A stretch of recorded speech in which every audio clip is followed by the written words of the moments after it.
Вот, друзья, привет всем большой. Сегодня он приехал проведать дедовскую избу. С декабря месяца у него не был. Ну это, деда проведаю, поживу тут у него немножко. В планах, в общем-то, рыбалка. Мелкий ремонт, надо потолок тоже подлатать тут в избе. Немножко прохудился. Ну и это, ну и быт, как обычно, без быта куда. Вот такие, как говорится, планы мероприятий. Вот. Собачек вон тоже начал потихоньку с собой брать. Хотя бы попарно, но надо их понемногу расхаживать, к сезону готовиться. С такой весной, вернее с такой зимой, может весна пораньше наступит. Будем надеяться, что медведики наши пораньше проснутся. Можно будет с ними немножко позаниматься. Ну а в общем-то сезон охоты у нас заканчивается. Птица и зверь, которые смогли пережить этот сезон, в общем-то, пускай, как говорится, живут и здравствуют. И радуют нас в ближайшем будущем. Вот, ну ладно, буду тоже немножко обустраиваться до этого. О чем-то буду в процессе, конечно же, рассказывать. Вот.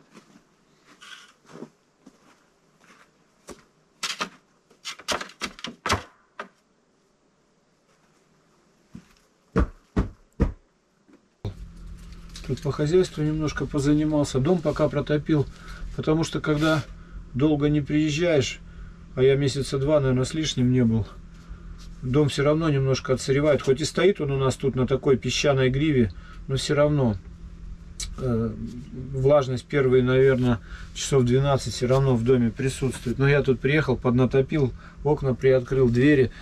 Ну, быстренько эту влажность выгнал. Вон занимался сегодня потолками. А то песок сыплется с этого. Дед, когда дом утеплял, доски, плахи пилил, накрывал, мхом законопачивал и сверху песком засыпал. Ну, чтобы тепло сверху не выходило. Ну, а время прошло, доски, плахи подрассохлись, и потихоньку песок начал сыпаться.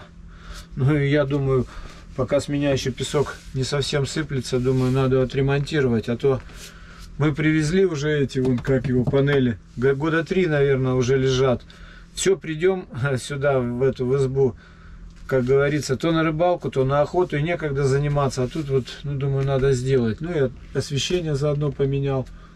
Вон у нас такие были вот панельки стояли, световые. Вот. Желтые больно, что-то вроде аккумулятор садят, а свету дают немного. Ну и плюс еще были желтыми картонными бумагами такими застелен потолок. Мы степлером прищелкали, чтобы песок не падал. Ну, как говорится, на время. Ну вот, а я сегодня поменял вот такие вот, сделал освещения. Очень хорошие вот такие фонарики. Они светят очень хорошо. Их вон растягиваешь. И самое хорошо то, что когда если, например, вот много мне света, можно отрезать один проводок, разъединить, сколько надо, хоть один оставил. Потом надо, проводок соединил, и вот будет целая гирлянда. Ну, как бы так вот можно регулировать этот цвет. Очень хорошие вот такие фонарики. В рекламных агентствах их используют для подсветки вывесок. У нас там вывеска оказалась в руках, мы ее разобрали, вот во всех избах оснастили. Вот, если надо, ночное освещение, можно, вот проводок убрал, будет один фонарик. Утром включил, или там, ну, когда надо побольше света, ну, и будет вот так. Хорошие такие штучки. Как бы вот поменял. Дед сегодня за меня, наверное, скажет, ну, молодец, парень, сделал хоть какие-то дела, порядок навел. Ну вот, а завтра уже тогда поеду на рыбалку. Вот.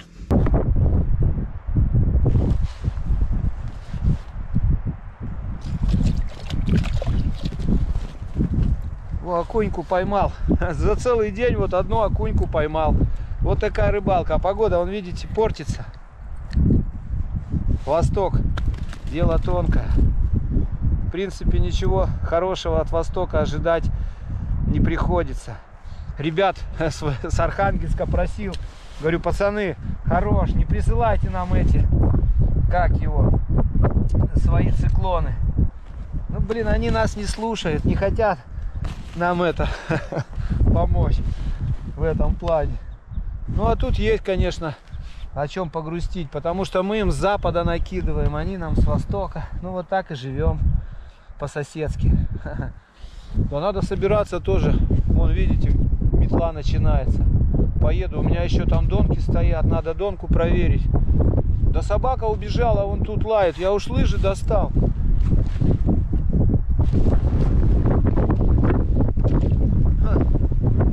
Молодежь, дали. Малек.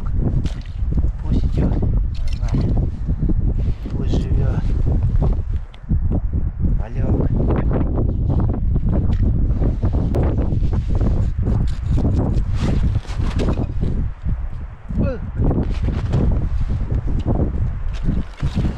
Надо уезжать, короче, а рыбалка начинается. Видите, погода вроде плохая, а что-то разошелся вон у меня окунька. А я вон сижу, шкурю одного, думаю, расскажу про нож. А то меня ребята спрашивают, как нож себя зарекомендовал. Вообще нож хороший, я его очень люблю, этот нож. Он у меня такого плана, как вам сказать, везде. И рыбу почистить, и дырку где-то проковырять, и все такое. Не смогу, надо еще собаку пойти поискать. Кого она там нашла, кого лает. А мне 2 рыбины-то хватит за глаза. Куда? Там у меня еще стоит. О, еще один попался, да? Куда начинается, и рыба начала клевать. Ветер меняется.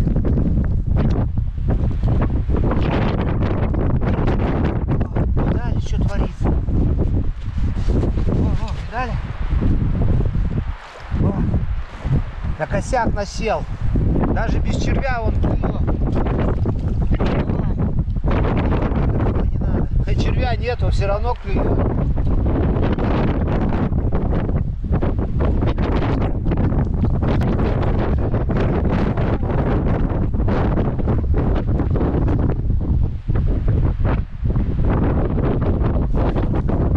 Прохладно рукам-то.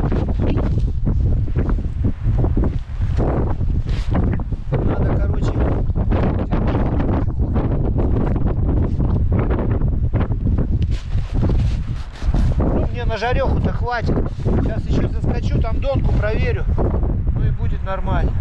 Буду собираться потихоньку в избу.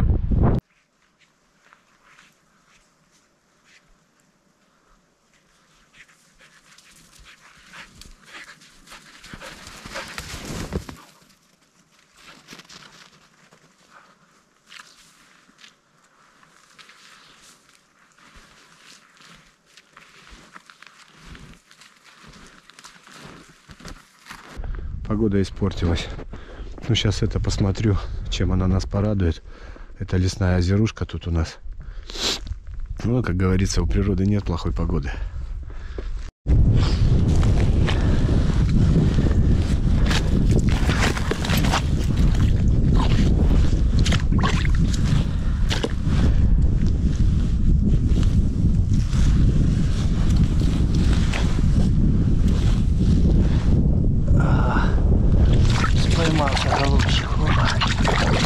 Я думал, щука, это налим, оказывается.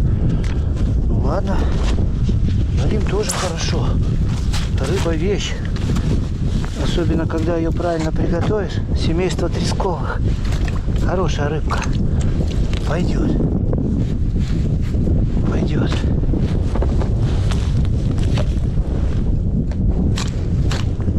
Не будем животное мучить.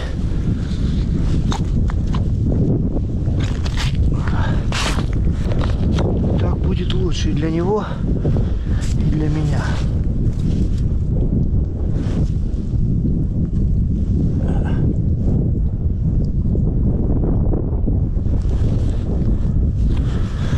Ну ладно, сейчас не буду тут ложкаться с ним. В избу приеду, там его обработаю. Налим, на самом деле рыба очень вкусная. А ее все по-разному и готовят, и чистят. Она такая сопливая, как лягушка такая. Но рыба очень вкусная на самом деле. Это семейство тресковых. У меня дружок Гена, он обычно берет эту металлическую эту губку, которая сковородки моет, и чистит его до этого, до белого, кипятком поливает. Ну и это, ну тоже работы немало. А я, как меня в детстве научили, обычно делаю надрез вот вокруг головы над плавниками. Ну и ее снимаю просто чулком, вот так вот беру, поддергиваю. Ну и вот таким вот образом. Она снимается очень хорошо. Вот так вот раз.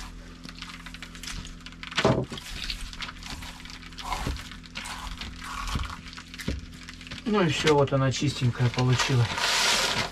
Вот таким вот образом. Вот.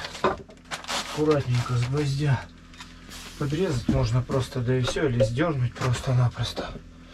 Ну и все, и в раковину я. Сейчас ее порежу.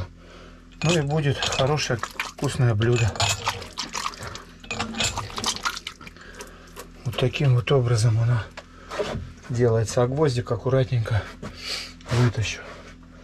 Ну вот примерно так это делается у нас. Ну, во всяком случае, я так делаю. Ну вот, а дальше мы его будем готовить уже. Кусочками, как колбасу, порезал, обложил. Вон луком. Лука много в таких случаях не бывает. Ну и посолить надо будет. Сейчас закипит. Ну и минут 15-20 потушить, и он вот так вот будет нормально. Ну и котлеты, конечно, с налима тоже классные. Но для котлет у меня не хватает. Надо хотя бы, чтобы это там фаршу было килограмм хоть. Ну там надо, наверное, пару-тройку таких налимов. Этот налим примерно 2,5 такой килограмма. Ну вот таких парочку налимов, тогда можно и котлетами будет это побаловаться. Ну а так тоже очень вкусная такая похлебка получается. Ее это посолить, петрушки, лаврушки, перчику. Ну и будет классно. Быстро готовится. Мне тут и на сегодня, и на завтра хватит. И, наверное, еще собачкам немножко достанется. Сейчас вот этой сковородкой накрою. Нету крышки, что-то маленькие больно крышки не подходят. Ну вот такое вот блюдо на ужин и будет. Ну, я сижу, вон это, ковыряюсь тут вон в сковородке. Блюдо шикарное с этого налима получается. Единственное, на мое усмотрение, его надо слегка пересолить. Чуть-чуть буквально, вот как бы она изюминку добавляет, соль, и этому блюду. Дед у нас тоже налима любил. Он с детства на нем вырос.